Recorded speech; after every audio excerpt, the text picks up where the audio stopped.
काल काही जण आपल्या लेक्चरच्या वेळेला दुसरा लेक्चर आपली लिंक संपल्यानंतर झूम मीटिंग परत जॉईन करायला काही जण आले नाही.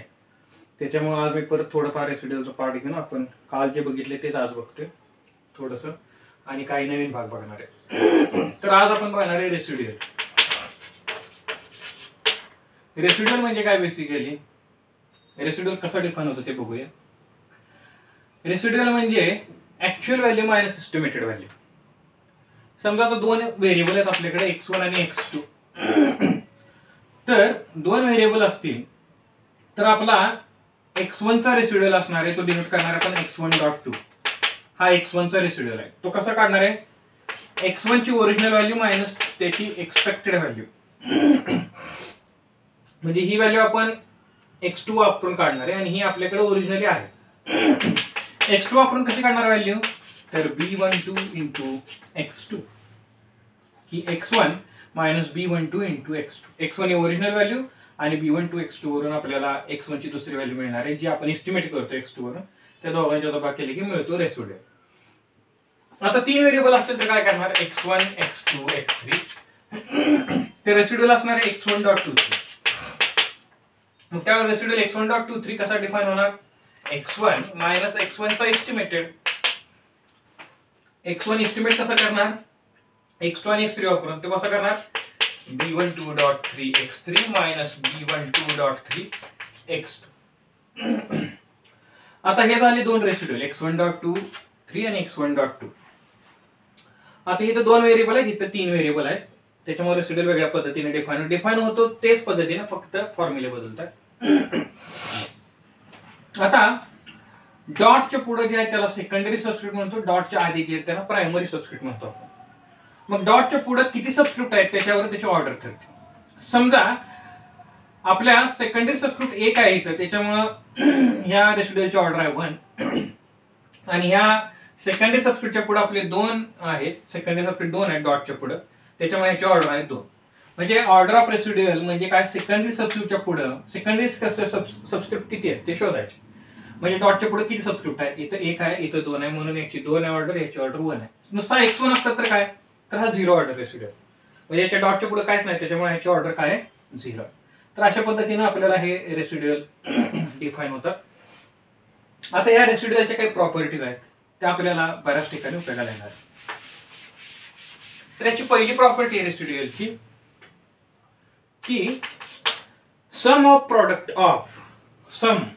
कुणाची product of two residual is 0. कधी 0 असणार आहे, if 1 is 0 order residual and its primary subscript is occurring in secondary subscript of order.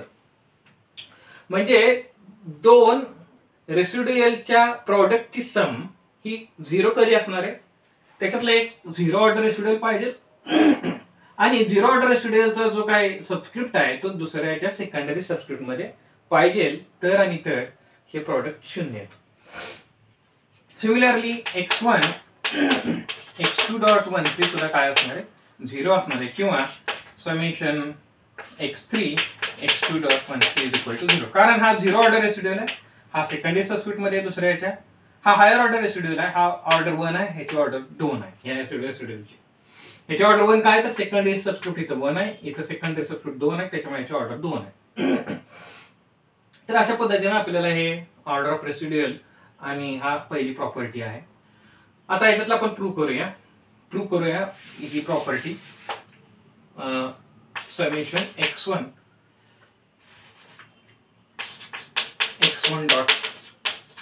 x2.13 आपण x2 इंटू x1.23 घेऊया. बघूया काय होतं ते. समेशन x2 x1.23 काय आहे, x1 minus b12.3 x2 minus b13.2 x3. मग हे काय होणार, समेशन आधी घ्या, x2 x1 मायनस b12.3 बाहेर येणार कारण तो कॉन्स्टंट आहे, summation x2 square minus b13.2 summation x2 x3. आपल्याला माहिती आहे x1 x2 x3 हे पहिल्यापासून आपण कसे केलेले आहेत, मेजर फ्रॉम देअर मीन. त्याच्यामुळे कोव्हेरियन्स ऑफ x1 x2 काय असणार आहे, summation x1 x2 upon n, आणि त्याची मीन 0 आहे. x1 बार x2 बार x3 बार 0 आहे. म्हणून समेशन x1 x2 ची किंमत काय आली, n into कोव्हेरियन्स of x1 x2 आणि n इंटू कोव्हेरियन्सची आपण किंमत काय लिहितो, sigma 1 sigma 2 r12 summation x1 x2 ची किंमत ही आली. कोव्हेरियन्सची किंमत काय आली तर r12 चा फॉर्म्युला माहिती आहे, covariance of x1 x2 divided by sigma 1 sigma 2. त्याच्यामुळे सिग्मा 1 सिग्मा 2 r12 ही कोव्हेरियन्सची किंमत ठेवलेली आहे. आणि सिमिलरली व्हेरियन्स ऑफ x1 काय असणार आहे, summation x1 square upon n minus x1 बार स्क्वेअर, x1 बार 0 आहे. त्याच्यामुळे समेशन x1 स्क्वेअर काय असणार आहे, सिग्मा 1 स्क्वेअर. हे लक्षात ठेवायचं काय. तर आता हे समजलं असेल तर आपण या किमती याच्यात भरूया. Summation x1 x2 n into sigma 1 sigma 2 r12. r21 आणि r12 हा सेमच असणार आहे. आणि आपल्याला पुढे आता b12.3 बघायचं आहे. b12.3 ची किंमत काय आहे, minus sigma 1 sigma 2 r12 divided by r11. हे आपण रिग्रेशन प्लेन मध्ये काढलेली आहे याची किंमत. समेशन x2 स्क्वेअर म्हणजे काय झालं, n sigma 2 square minus sigma 1 sigma 3 r13 divided by r11 into n sigma 2 sigma 3 r23.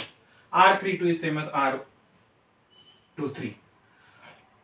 आता ह्याच्यातून काय काढे, n sigma 1 sigma 2 divided by r11 हे कॉमन काढूया. काय होणार इथं, r12 into r11 minus minus plus n sigma 1 sigma 2 बाहेर गेला, एक सिग्मा 2 ला सिग्मा 2 कॅन्सल झाला, राहिलं काय r12 मायनस मायनस झालं इथं प्लस, सिग्मा 3 ला सिग्मा 3 गेला, n सिग्मा 1 सिग्मा 2 बाहेर आला, राहिलं काय r13 इंटू r23. आता हा कॉन्स्टंटच आहे. आता याची किंमत काय आहे ती बघूया. आता याची किंमत काढण्यासाठी आपल्याला r काय आहे, आपला मॅट्रिक्स आहे 1 r12 r13 r21 r23 r31 r32 आणि 1 आपल्याला माहिती आहे. तर आता r11 आहे आपल्याकडे. हा कॉन्स्टंट याच्याकडे जास्त लक्ष द्यायचं नाही, ह्याची बेरीज 0 येते तर आपल्याला दाखवते. r11 म्हणजे काय येणार, -1 + 1 इंटू, म्हणजे ते -1 + 1 + 1 म्हणजे -1 / 2 म्हणजे -1 चं 1 होणार आहे तिथं, त्याचा स्क्वेअर झाल्यामुळे r11 फर्स्ट कॉलम डिलीट करा, काय मिळणार आहे 1 - r23 स्क्वेअर प्लस, आता प्लस च्या ऐवजी इथे येणार मायनस, कारण -1 / 1 + 2 -1 / 3 -1. आता r12 first row second column delete करा, काय येणार r12 - r13 r23 31 म्हणजेच 13 आहे प्लस r23 r13 म्हणजे -1 / 1 + 3 आलं, -1 / 4 1 आलं, ते first row third column delete केला, r12 r23 - r13. आता हे आपल्याला मिळालेलं आहे. आता आपण इरेज केला तरी चालेल मॅट्रिक्स R. आता हा कॉन्स्टंट आहे असंच राहील.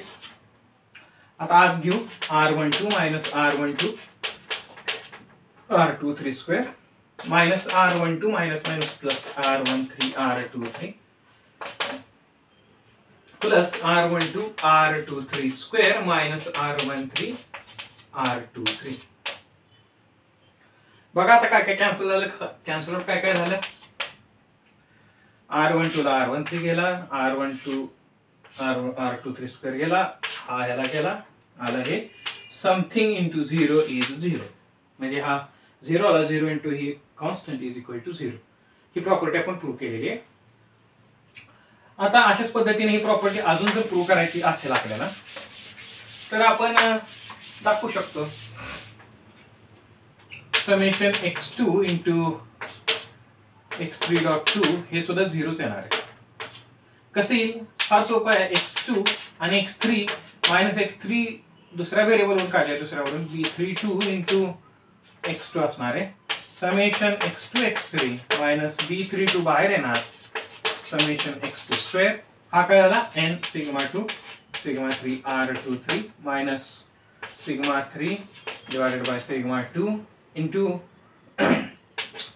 R32 किंवा 23 आणि n इंटू सिग्मा 2 स्क्वेअर. आता बघा इथं n इंटू सिग्मा 2 सिग्मा 3 आहे R23, सिग्मा 2 ला सिग्मा 2 कॅन्सल झाला, n सिग्मा 2 सिग्मा 3 R23 आणि हे काय होणार आहे 0 होणार आहे. अशा पद्धतीने ही पहिली प्रॉपर्टी रेसिड्युअलची आपण प्रूव्ह केलेली आहे. आता दुसरी प्रॉपर्टी बघूया काय आहे. दुसरी प्रॉपर्टी बघताना आपल्याला दुसरी प्रॉपर्टी बघायची आधी तिसरी प्रॉपर्टी बघू. प्रॉपर्टी नंबर 3 याच्यात सुद्धा आहे sum of product of two residual. Sum of product of two residual is 0 कधी if primary and secondary subscript of one occurs in secondary of other. म्हणजे एका रेसिड्युअलचे प्रायमरी आणि सेकंडरी सबस्क्रिप्ट हे दुसऱ्याच्या सेकंडरी मध्ये असतील तर त्यांच्या प्रॉडक्टची सम काय असते 0 असते. आता याचं प्रूफ करूया. फार सोपं प्रूफ आहे.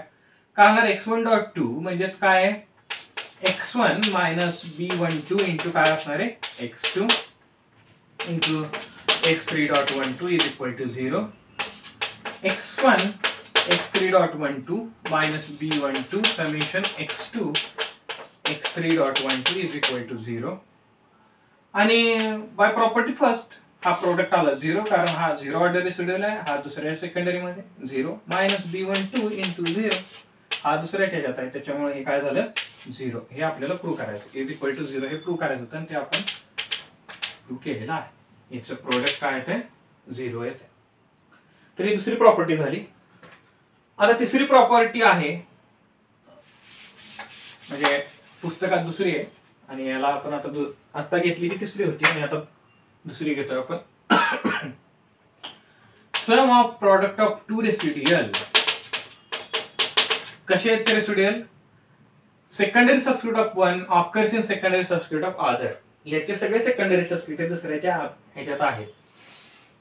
तर हा प्रॉडक्ट रिमेन्स अनअल्टर्ड म्हणजे हा प्रॉडक्ट बदलत नाही. कधी जर याचा एक किंवा सगळे काही किंवा सगळे जर तुम्ही सेकंडरी रेसिड्युअल जरी सेकंडरी सबस्क्रिप्ट जरी काढल्या तरी हे तसंच राहतं. म्हणजेच काय राहणार आहे समेशन x1.2 मी तिसरं काढलं x1.23 similarly summation x1 x1.23 म्हणजे किंवा which is same as summation x1.3 x1.3 नाही होणार.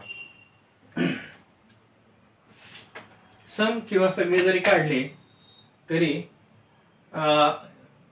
याचं प्रॉडक्ट सेम राहतो. आता हे प्रूफ बघूया. समेशन x1.23 समेशन x1.23 आणि x1.23 काय x1 minus b12.3 x2 minus b13.2 x3. मग काय होणार समेशन x1 x1.23 b12.3 बाहेर आला summation x2 x1.23 minus b13.2 summation x1.23 into x3. तर हे आहे असंच राहील. हा 0 होणार आहे कारण हा 0 ऑर्डर रेसिड्युअल आहे. याचा सबस्क्रिप्ट दुसऱ्या ह्याच्यात आहे त्याच्यामुळे हा झाला 0 पहिल्या प्रॉपर्टीने आणि हा सुद्धा काय झाला 0 x1.23 इंटू x3 आहे ते त्याच्यामुळे याची किंमत आली x1 इंटू x1.23. आपण हे आणि हे इक्वल असं दाखवलं. आता हे दोन दाखवायचे इक्वल आहेत ते. मग आता हे दोन इक्वल दाखवूया. x1.2 काय होणार x1 minus b12 into x2 into x1.23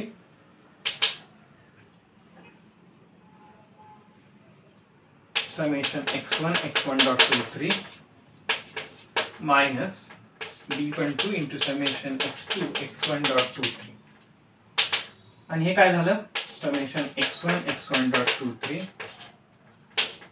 minus this term is 0 त्याच्यामुळे हा प्रॉडक्ट येणार आहे 0 by property first this is 0 आणि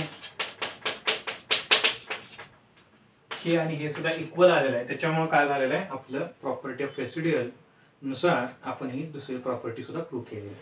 याच्याऐवजी जर x1.3 इंटू x1.23 असतं तर काय होईल तर फक्त इथं काय होणार आहे b13 x3 होणार आहे आणि याचा सुद्धा प्रॉडक्ट आत गेल्यानंतर x3 असल्यामुळं 0 होणार आहे, म्हणजे हेच येणार आहे.